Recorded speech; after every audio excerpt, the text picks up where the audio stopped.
Assalamualaikum warahmatullahi wabarakatuh. Bismillahirrahmanirrahim. Alhamdulillahi rabbil alamin. Wal aqibatu lil muttaqin. Wal khusranu lil asin. Allahumma sholli wa sallim ala sayyidina Muhammad wa ala alihi wa sahbihi wa man tabi'ahum ila yaumiddin. Amma ba'd. Jamaah Al-Fatih Channel yang dirahmati oleh Allah, mari kita bersama untuk selalu bersyukur kepada Allah, karena Allah selalu melimpahkan rahmat dan nikmatnya kepada kita. Dengan itu kita dapat selamat dan bertemu dalam keadaan sehat walafiat. Maka mari kita ikrarkan rasa syukur kita dengan membaca kalimat tahmid, Alhamdulillahirabbil alamin. Sholawat dan salam semoga tercurah keharibaan Nabi Muhammad sallallahu alaihi wasallam, Nabi Sohibis Syafa'ah, Sohibil Barokah, yang kita nantikan di dunia dan di akhirat nanti.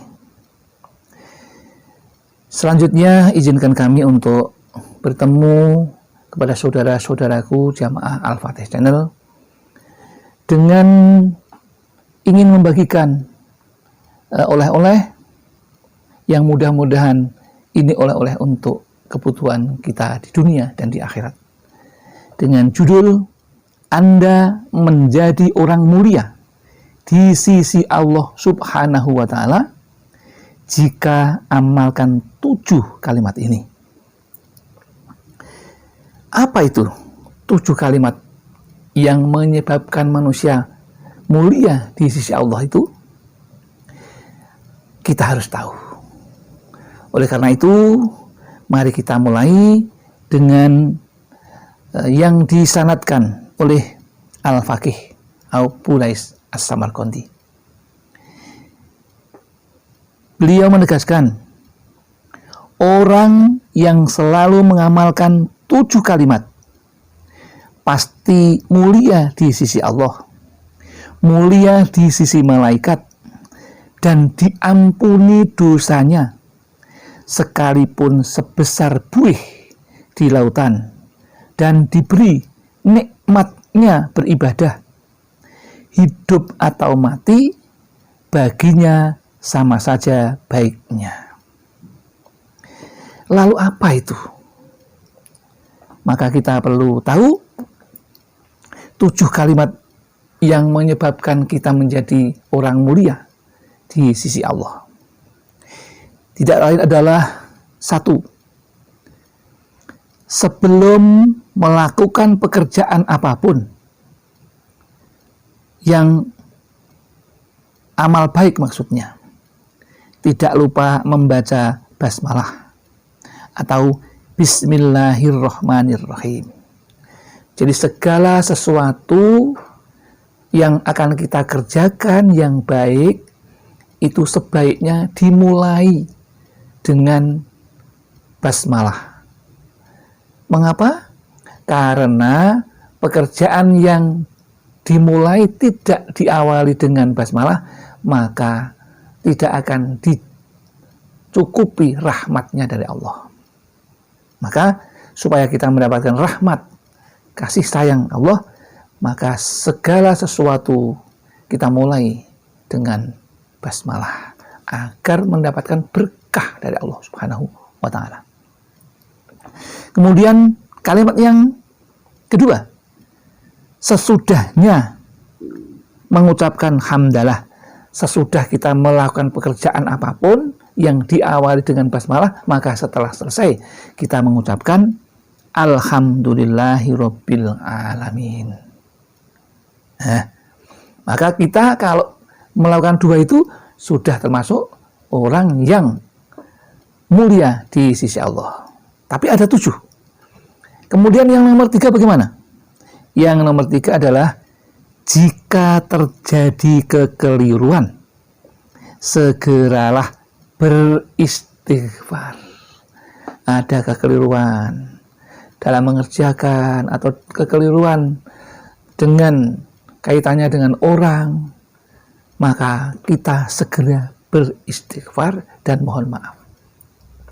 Kalau itu kekeluruan pada Allah, kita langsung beristighfar atau memohon ampun kepada Allah. Itu yang ketiga. Kemudian kalimat yang keempat adalah ketika bersanggupan atau janji melakukan sesuatu, maka berkatalah insya Allah. Jangan mengatakan saya pasti datang. Jangan begitu. Tetapi sebagai orang beriman, maka meskipun sanggup akan diikuti dengan kata insya Allah, yang artinya jika Tuhan menghendaki, aku akan melakukannya. Itu kalimat yang keempat. Adapun kalimat yang kelima adalah ketika kita menghadapi masalah yang menyulitkan, menghadapi masalah yang sulit, yang rumit, sulit dipecahkan, maka kita dianjurkan untuk membaca la haula wala quwwata illa billahil aliyyil azim.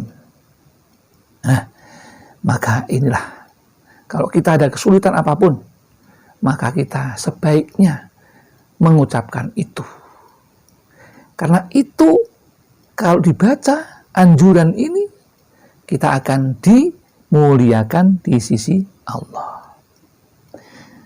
Kemudian yang keenam, apa kira-kira ya? Yang keenam adalah kalimat ketika ditimpa musibah atau bala, maka kita dianjurkan untuk membaca inna lillahi wa inna ilaihi raji'un. Ya, kita datang dari Allah dan kita akan kembali kepada Allah. Jadi apa yang kita minta, apa yang kita terima, yang kita punyai saat ini, sebenarnya datang dari Allah dan itu akan kembali kepada Allah. Maka ucapkanlah kalimat itu ketika kita ada musibah.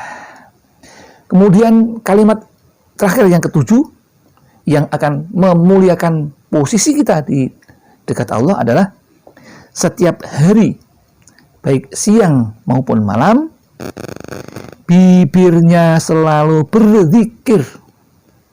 Bibir kita berzikir kalimat la ilaha illallah. Nah, jangan lupa setiap saat, setiap waktu, luangkanlah bibir kita untuk mengucapkan la ilaha illallah itu. Bahkan kalau kita itu membacanya itu sambil memanjangkan la ilaha illallah, kemudian mengucapkannya itu dengan ikhlas, hanya semata-mata karena Allah, maka lalu dipanjangkan itu, pasti dosanya dihapus oleh Allah sebanyak 4.000 dosa besar.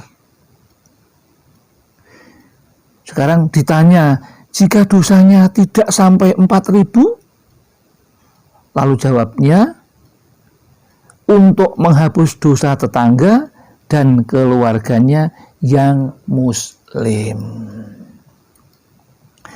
Bahkan lebih dari itu, kalau kita mengucapkan la ilaha illallah, yang ingin mengagungkan asma Allah itu, ketika kita masuk ke rumah kita, maka akan menghancurkan kemiskinan yang ada di rumah kita. Ya. Jadi nasib kemiskin itu akan dihancurkan dengan kalimat la ilaha illallah itu. Ya.